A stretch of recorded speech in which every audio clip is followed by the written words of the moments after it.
ನಮಸ್ಕಾರ ಸ್ನೇಹಿತರೆ, ನಾನು ಡಾಕ್ಟರ್ ಸಂದೀಪ್ ಅಂತ. ನಮ್ಮ ಚಾನಲಲ್ಲಿ ಆರೋಗ್ಯದ ಬಗ್ಗೆ, ರೋಗದ ಲಕ್ಷಣಗಳ ಬಗ್ಗೆ, ಮನೆಮದ್ದುಗಳ ಬಗ್ಗೆ ಮತ್ತು ಮಾನವನ ಸರ್ವಾಂಗೀಣ ಬೆಳವಣಿಗೆಗಳ ಬಗ್ಗೆ ನಾನು ವೀಡಿಯೋ ಮಾಡಿ ಹಾಕ್ತಾ ಇರ್ತೀನಿ ಸ್ನೇಹಿತರೆ. ಈ ವಿಷಯಗಳಲ್ಲಿ ನಿಮ್ಗೆ ಏನಾರು ಆಸಕ್ತಿ ಇತ್ತು ಅಂತ ಹೇಳಿದರೆ ನಮ್ಮ ಚಾನಲ್ ಲೈಕ್ ಮಾಡಿ, ಶೇರ್ ಮಾಡಿ, ಸಬ್ಸ್ಕ್ರೈಬ್ ಮಾಡಿ ಸ್ನೇಹಿತರೆ. ಇವತ್ತಿನ ವಿಷಯ ಡಯಾಬಿಟಿಕ್ಕಲ್ಲಿ ಯಾವ ತರಹದ ಆಹಾರ ತಿಂದರೆ ಒಳ್ಳೆಯದು ಅನ್ನೋದನ್ನ ಬಗ್ಗೆ ಸ್ನೇಹಿತರೆ.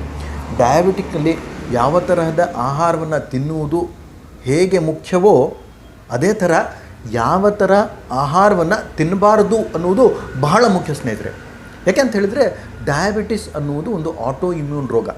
ಅಂತ ಹೇಳಿದರೆ ನಮ್ಮ ದೇಹದಲ್ಲಿ ಒಂದು ರಾಸಾಯನಿಕ ಕ್ರಿಯೆ ಜನ್ಮವಾಗಿರುತ್ತೆ. ಅಂತ ಹೇಳಿದರೆ ನಮ್ಮ ಒಂದು ಜೀವಕಣಗಳನ್ನು ಪೂರ್ತಿಯಾಗಿ ನಶಿಸುವ ಹಾಗೆ, ಸಾಯಿಸುವ ಹಾಗೆ ಒಂದು ವ್ಯವಸ್ಥೆ ನಿರ್ಮಾಣವಾಗಿರುತ್ತೆ ನಮ್ಮ ದೇಹದಲ್ಲಿ. ಅದಕ್ಕೆ ಆಟೋ ಇಮ್ಯೂನ್ ಪ್ರೋಸೆಸ್ ಅಂತಲೂ ನಾವು ಹೇಳ್ತೀವಿ ಸ್ನೇಹಿತರೆ.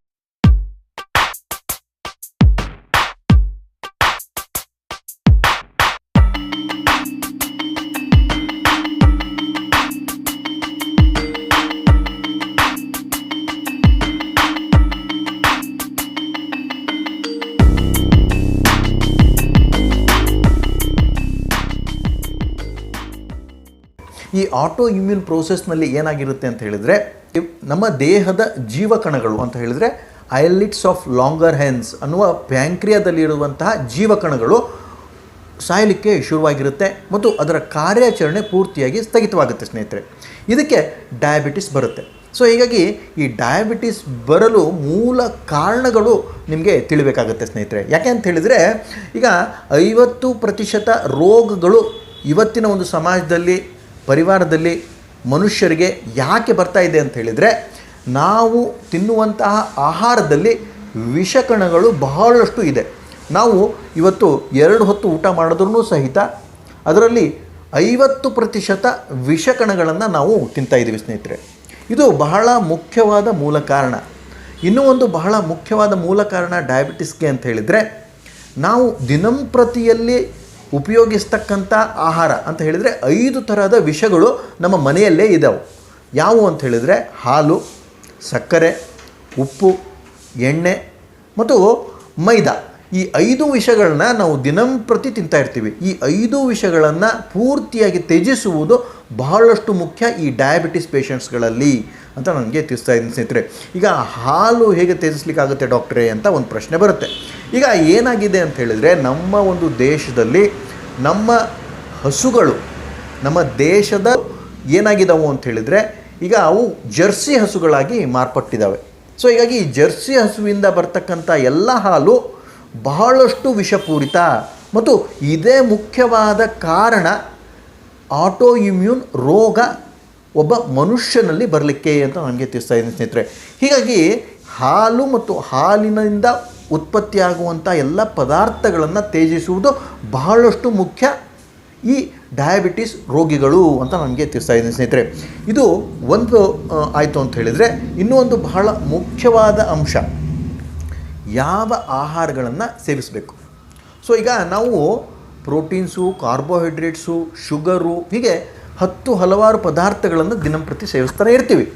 ಆದರೆ ನಮಗೆ ಬೇಕಾಗಿರ್ತಕ್ಕಂಥ ಪಚನದ ಕ್ರಿಯೆಗೆ ಬೇಕಾಗಿರ್ತಕ್ಕಂಥ ಪ್ರೋಬಯೋಟಿಕ್ಸ್, ಪ್ರೀಬಯೋಟಿಕ್ಸ್ಗಳನ್ನು ನಾವು ಗಮನವಿಟ್ಟು ಸೇವಿಸಲ್ಲ. ಇದು ಬಹಳ ಮುಖ್ಯವಾದ ಒಂದು ಅಂಶ ಡಯಾಬಿಟಿಸ್ ರೋಗಿಗಳಲ್ಲಿ ಅವರ ಒಂದು ಶುಗರು ಹೆಚ್ಚು ಕಡಿಮೆ ಆಗಲಿಕ್ಕೆ ಅಂತ ನನಗೆ ತಿಳಿಸ್ತಾ ಇದ್ದೀನಿ ಸ್ನೇಹಿತರೆ. ಸೊ ಹೀಗಾಗಿ ಪ್ರೀಬಯೋಟಿಕ್ ಮತ್ತು ಪ್ರೋಬಯೋಟಿಕ್ಗಳನ್ನು ದಿನಂಪ್ರತಿ ಸೇವಿಸಲೇಬೇಕು ಅಂತ ನನಗೆ ತಿಳಿಸ್ತಾ ಇದ್ದೀನಿ ಸ್ನೇಹಿತರೆ.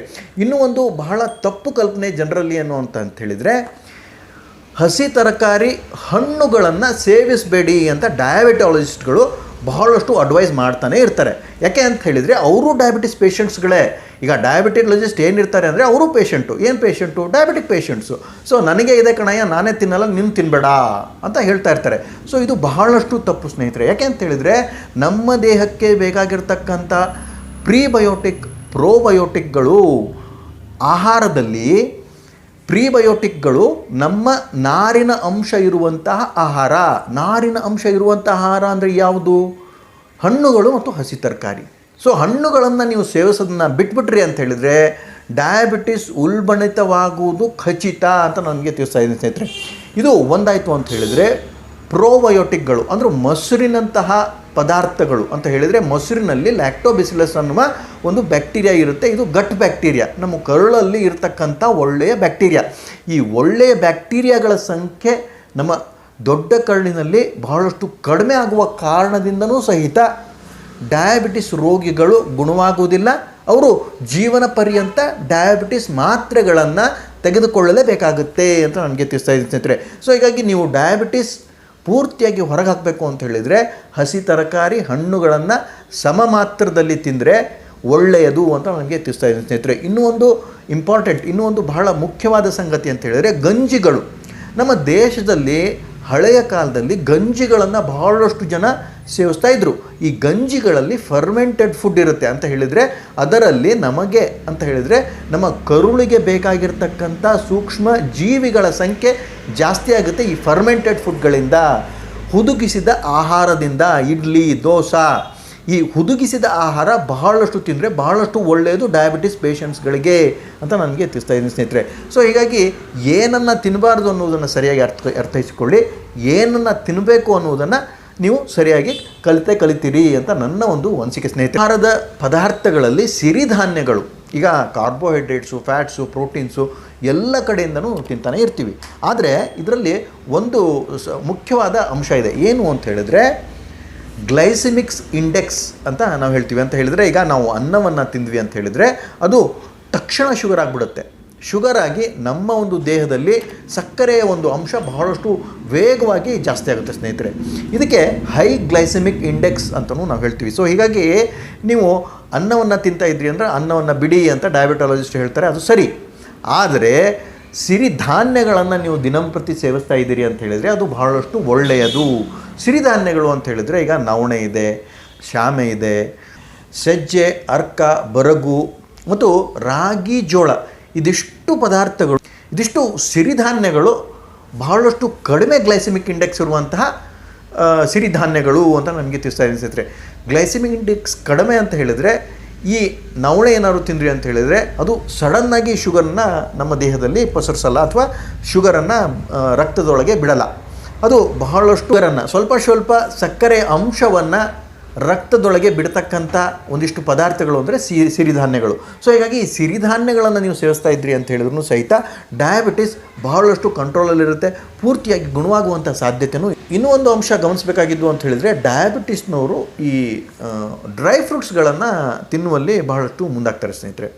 ಈ ಡ್ರೈ ಫ್ರೂಟ್ಸ್ಗಳ ಒಂದು ವಿಚಿತ್ರವಾದ ಶಕ್ತಿ ನಮ್ಮ ದೇಹದಲ್ಲಿ ಆಗ್ತಾ ಇರುತ್ತೆ. ಅಂತ ಹೇಳಿದರೆ ಡ್ರೈ ಫ್ರೂಟ್ಸ್ಗಳಲ್ಲಿ ಬಹಳಷ್ಟು ಫ್ಯಾಟ್ಸ್ ಮತ್ತು ಪ್ರೋಟೀನ್ಗಳು ಇರುತ್ತೆ ಸ್ನೇಹಿತರೆ. ಸೊ ಹೀಗಾಗಿ ಡಯಾಬಿಟಿಸ್ನವರು ಅದನ್ನ ಅವಾಯ್ಡ್ ಮಾಡಿದರೆ ಒಳ್ಳೆಯದು ಅಂತ ನನ್ನ ಒಂದು ಅಭಿಪ್ರಾಯ ಸ್ನೇಹಿತರೆ. ಯಾಕೆ ಅಂತ ಹೇಳಿದರೆ ಡಯಾಬಿಟಿಸ್ನಲ್ಲಿ ಮುಖ್ಯವಾದ ಒಂದು ಸಂಗತಿ ಅಂತ ಹೇಳಿದರೆ ಪ್ರೋಟೀನ್ಸು, ಫ್ಯಾಟ್ಸ್ನ ಮೆಟಬಾಲಿಸಮ್ ಆಗ್ತಾ ಇರಲ್ಲ.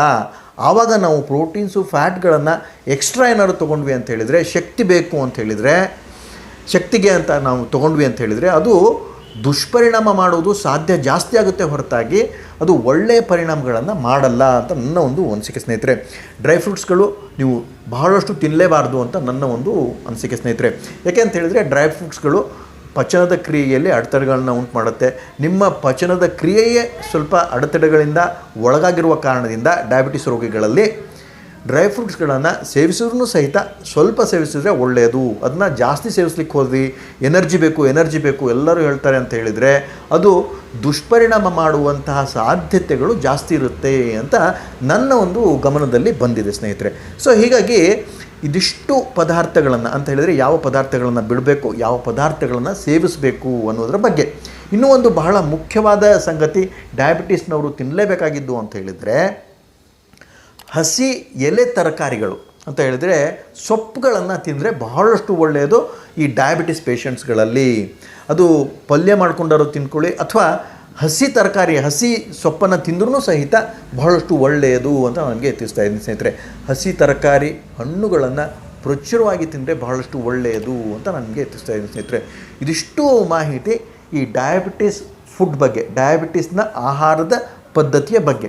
ಇನ್ನೂ ಒಂದು ಬಹಳ ಮುಖ್ಯವಾದ ಅಂಶ ಈ ಡಯಾಬಿಟಿಸ್ನವರು ಫಾಲೋ ಮಾಡಲೇಬೇಕಾದಂಥ ಒಂದು ಸಂಗತಿ ಅಂತ ಹೇಳಿದರೆ ರಾತ್ರಿಯ ಹೊತ್ತು ಅವರು ಆಹಾರ ಸೇವನೆಯನ್ನು ಪೂರ್ತಿಯಾಗಿ ಸ್ಥಗಿತಗೊಳಿಸಿದರೆ ಅವರ ಡಯಾಬಿಟಿಸ್ ಬಹಳಷ್ಟು ಕಂಟ್ರೋಲಿಗೆ ಬರುತ್ತೆ ಮತ್ತು ಪೂರ್ತಿಯಾಗಿ ಗುಣವಾಗುವಲ್ಲಿ ಬಹಳಷ್ಟು ಸಹಕಾರವನ್ನು ನೀಡುತ್ತೆ ಅಂತ ನನಗೆ ತಿಳಿಸ್ತಾ ಇದ್ದೀನಿ ಸ್ನೇಹಿತರೆ. ಸೊ ಹೀಗಾಗಿ 2 ವಿಷಯಗಳನ್ನ ಡಯಾಬಿಟಿಸ್ನವರು ಯಾವಾಗಲೂ ನೆನಪಿಟ್ಕೊಳ್ಳೇಬೇಕು. ಯಾಕೆ ಅಂತ ಹೇಳಿದರೆ, ಈ ಡಯಾಬಿಟಿಸ್ನವರು ಲೇಟ್ ನೈಟ್ ಊಟ ಮಾಡಿದ್ರೆ ತೊಂದರೆ ಗ್ಯಾರಂಟಿ, ಮತ್ತು ಡಯಾಬಿಟಿಸ್ನವರು ಬಹಳಷ್ಟು ಹೊಟ್ಟೆ ಹಸಿದು ಊಟ ಮಾಡೋದನ್ನು ತೊಂದರೆ ಗ್ಯಾರಂಟಿ. ಸೊ ಹೀಗಾಗಿ ಅವರು ತಮ್ಮ ಆಹಾರ ಪದ್ಧತಿಯನ್ನು ಮತ್ತು ಯಾವ ಆಹಾರವನ್ನು ತಿನ್ನಬೇಕು ಅನ್ನೋದ್ರ ಬಗ್ಗೆ ಸರಿಯಾದ ಗಮನವಿರಬೇಕು ಅಂತ ನನ್ನ ಒಂದು ಕಳಕಳೆಯ ಮನವಿ ಸ್ನೇಹಿತರೆ. ಸೊ ಹೀಗಾಗಿ ಡಯಾಬಿಟಿಸ್ನವರು ಡಯಾಬಿಟಾಲಜಿಸ್ಟ್ ಹೇಳ್ದಂಗೆ 2 ಗಂಟೆಗೆ ಒಂದು ಸರಿ ತಿನ್ನಿ, 1.5 ಗಂಟೆಗೆ ಒಂದು ಸರಿ ತಿನ್ನಿ, ಅರ್ಧ ಗಂಟೆಗೆ ಒಂದು ಸರಿ ತಿನ್ನಿ ಅಂತ ಹೇಳ್ತಾನೆ ಇರ್ತಾರೆ. ಆದರೆ ಹಾಗೇನಾದ್ರು ಮಾಡಿದ್ದೇ ಆಯಿತು ಅಂತ ಹೇಳಿದರೆ ಆ ಒಂದು ಪದ್ಧತಿಗೆ ನೀವು ಸಿಲುಕು ಹಾಕ್ಕೊಂಡು ಡಯಾಬಿಟಿಸಿಂದ ಹೊರಗೆ ಬರುವಂತಹ ಸಾಧ್ಯತೆಗಳು ಭಾಳಷ್ಟು ಕಡಿಮೆ ಆಗುತ್ತೆ ಅಂತ ನನಗೆ ತಿಳಿಸ್ತಾ ಇದ್ದೀನಿ ಸ್ನೇಹಿತರೆ. ಹಾಗಾದರೆ ಏನು ಮಾಡಬೇಕು ಡಾಕ್ಟ್ರೇ ಅಂತ, ನೀವು ಆಹಾರ ಸೇವನೆಯ ಪದ್ಧತಿಯನ್ನು ಸರಿಯಾಗಿ ರೂಪಿಸ್ಕೊಳ್ಬೇಕು. ನೀವು ಯಾವ ಪದಾರ್ಥಗಳನ್ನು ಸರಿಯಾಗಿ ಸೇವಿಸಬೇಕು ಅನ್ನೋದರ ಪಟ್ಟಿ ನಿಮ್ಮ ಹತ್ರ ಇರಬೇಕು ಮತ್ತು ಅದನ್ನು ಸರಿಯಾಗಿ ಜಗೆದು ತಿಂದರೆ ಬಹಳಷ್ಟು ಒಳ್ಳೆಯದು ಅಂತ ನನಗೆ ತಿಳಿಸ್ತಾ ಇದ್ದೀನಿ ಸ್ನೇಹಿತರೆ. ಡಯಾಬಿಟಿಸ್ ಅನ್ನುವುದು ಒಂದು ಆಟೋ ಇಮ್ಯೂನ್ ರೋಗ ಮತ್ತು ಅದು ವಿಷಕಣಗಳಿಂದ ಬರ್ತಕ್ಕಂಥ ಒಂದು ರೋಗ ಅಂತ ನನಗೆ ತಿಳಿಸ್ತಾ ಇದ್ದೀನಿ ಸ್ನೇಹಿತರೆ. ಇದಿಷ್ಟು ಮಾಹಿತಿ ಏನು ತಿನ್ನಬೇಕು, ಏನು ತಿನ್ನಬಾರ್ದು ಮತ್ತು ಡಯಾಬಿಟಿಸ್ನ ಬಗ್ಗಿನ ಪೂರ್ತಿಯಾದ ಮಾಹಿತಿ ಈ ಒಂದು ವಿಡಿಯೋದಲ್ಲಿ. ಈ ವಿಡಿಯೋ ನಿಮಗೆ ಏನಾದ್ರು ಲೈಕ್ ಆಯಿತು ಅಂತ ಹೇಳಿದರೆ ನಮ್ಮ ಚಾನಲ್ ಲೈಕ್ ಮಾಡಿ, ಶೇರ್ ಮಾಡಿ, ಸಬ್ಸ್ಕ್ರೈಬ್ ಮಾಡಿ ಅಂತ ಹೇಳ್ತಾ ಈ 2 ಮಾತುಗಳನ್ನ ಮುಗಿಸ್ತೀನಿ ಸ್ನೇಹಿತರೆ. ನಮಸ್ಕಾರ, ಧನ್ಯವಾದಗಳು.